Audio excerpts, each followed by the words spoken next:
शिवधाम उद्यानाचे महाशिवरात्रीला लोकार्पण। नंदुरबार शहरात होणार 1 लाख रुद्राक्षांचे वाटप।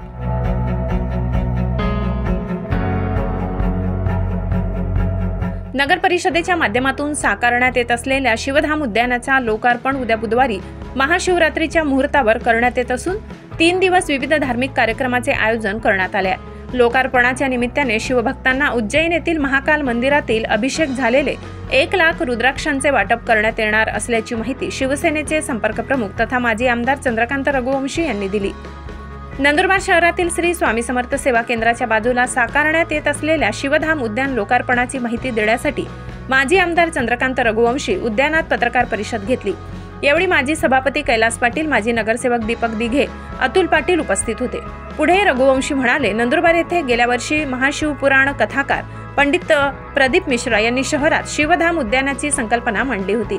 त्यानंतर तत्कालीन मुख्यमंत्री एकनाथ शिंदे यांच्याशी वेळोवेळी पाठपुरावा केला असता नगरविकास विभागाकडून उद्यानासाठी निधी प्राप्त झाला होता। शिवधाम उद्यानामध्ये 16 फूट उंच शिवजींची मूर्ती बसविण्यात आली आहे। 12 ज्योतिर्लिंगाचे शिल्प उभारण्यात आले असून मोठा त्रिशूलही बसविण्यात आलाय। आकर्षक विद्युत रोषणाईने परिसर झळाळून निघणार आहे। महाशिवरात्रीनिमित्त शिवधाम उद्यानाचा लोकार्पण सोहळा मोठ्या उत्साहात साजरा होणार आहे।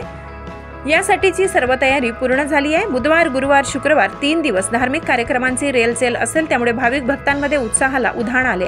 बुधवारी महाशिवरात्रीला सायंकाळी 6 वाजता सामूहिक महाआरती करण्यात येणार आहे। यासाठी शहरातील ब्रह्मवृंदांना आमंत्रित करण्यात आले। गुरुवार दिनांक 27 रोजी भस्मारती होईल। शुक्रवार दिनांक 28 फेब्रुवारी रोजी सकाळी 11 वाजेपासून उज्जैन येथील महाकाल मंदिरातील अभिषेक झालेल्या रुद्राक्षाचे वाटप करण्यात येणार आहे। याच ठिकाणी महाप्रसादाचे देखील वाटप होईल। साधारणतः 1 लाख रुद्राक्षाचे वाटप करण्यात येणार असून भाविकांनी लाभ घेण्याचे आवाहन माजी आमदार चंद्रकांत रघुवंशी यांनी केले। शिवरात्रीच्या दिवशी शिव उद्यान धामचा लोकार्पण सोहळा आपण नंदनगरीच्या जनतेच्या साक्षीने पूर्ण करत आहोत। संध्याकाळी 6 वाजेनंतर महादेवाच्या मूर्तीची आरती सर्वांच्या साक्षीने आरती करायची आहे, ध्वज चढवायचा आहे आणि ज्यांनी 1943 मध्ये या बगीच्याला 2300 रुपये देणगी दिली होती त्या माणसाच्या पुतळ्याचं सुद्धा अनावरण आपल्याला करायचं आहे। 27 तारखेला आपण मध्य प्रदेशमधून परमपूज्य पंडितजींना बोलवलं आहे आणि ते संध्याकाळी 6 वाजेनंतर पूजा अर्चा करतील शिवजीची, त्याच्यानंतर भस्म आरती करतील असा तो कार्यक्रम आहे। 28 तारखेला सकाळपासून रुद्राक्ष वाटप आहे। 28 तारखेलाच भंडाऱ्याचा कार्यक्रम आहे। या 3 दिवसाच्या कार्यक्रमामध्ये नंदुरबार तालुक्याच्या, नंदुरबार शहराच्या आणि जिल्ह्याच्या जनतेने मोठा सहभाग नोंदवावा अशी आम्ही सर्वांना विनंती करतो। येणाऱ्या प्रत्येक भाविकाला 1 रुद्राक्ष देण्याचा निर्णय घेतला आहे।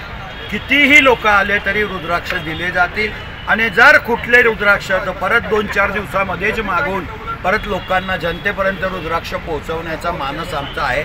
जनतेने सहकार्य करावं, जनतेने या आनंदोत्सवामध्ये सहभागी व्हावं अशी मी आग्रहाची विनंती करतो आणि थांबतो। जय हिंद, जय महाराष्ट्र। पुरुषोत्तम अहिरराव, नजरबाज न्यूज, खंडबारा।